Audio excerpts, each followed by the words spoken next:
Lafim-baovao hafa tanteraka kosa indray manjaka tanteraka eo anivon'ny tsenam-panjakana ny kolikoly ny fiofanana izay nentina isorohana ny fisian'ity trangana kolikoly ity moa izay nokarakarainy teo anivon'ny Voamera Mpanaramaso ny tsenam-panjakana natao indrindra anenana ny isan'ny kolikoly ary ihany koa amaizana ireo izay tratra ao anatin'izany trangana kolikoly izany.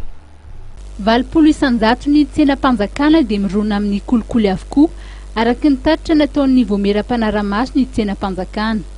Mbola mijanona trany amin'ny fanaovana taritra nefa misy eto amintsika. Natao hijerena ny lafin'ny famaizana raha toa misy ny kolikoly ao anatin'ny tsenam-panjakana no antony fiofanana izay natao teny amin'ny sekoly mpanofana ovy tsara sy Pirakidrara.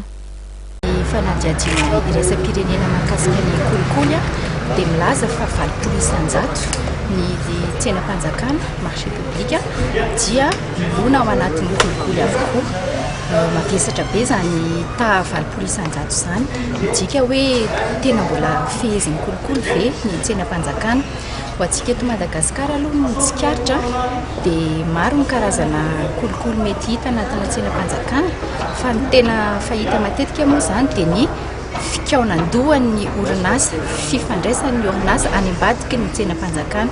Zany hoe raha telo na efatra ny orinasa mifaninana dia izy telo na efatra efa mikaondoha any ambadiky ny tsenam-panjakana.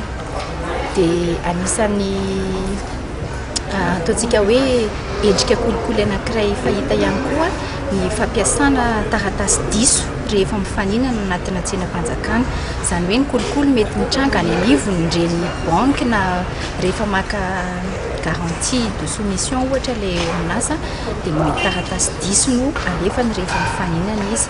Dia ny fampiasana taratasy diso koa zany dia anisan'ny zavatra fahita matetika. Hatreto aloha zany ho an'ny mpanaramaso ny tsenam-panjakana dia manao rapport manao tatitra zany aloha ny tena atao hatreto dia mizara n'izay tatitra izay any amin'ny manam-pahefana rehetra mba ahafahana manam-pahefana rehetra mandray fanapahakevitra mahakasika ny zavatra nitranga atao anatin'ilay tsenam-panjakana fa mbola tsy ao anatin'ny fahefan'ny mpanaramaso aloha zany no manenjika.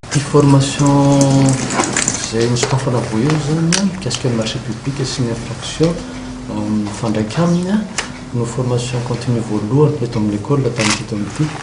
Somary taratara ihany izy fa antony arabola moa no mahatonga amin'izay.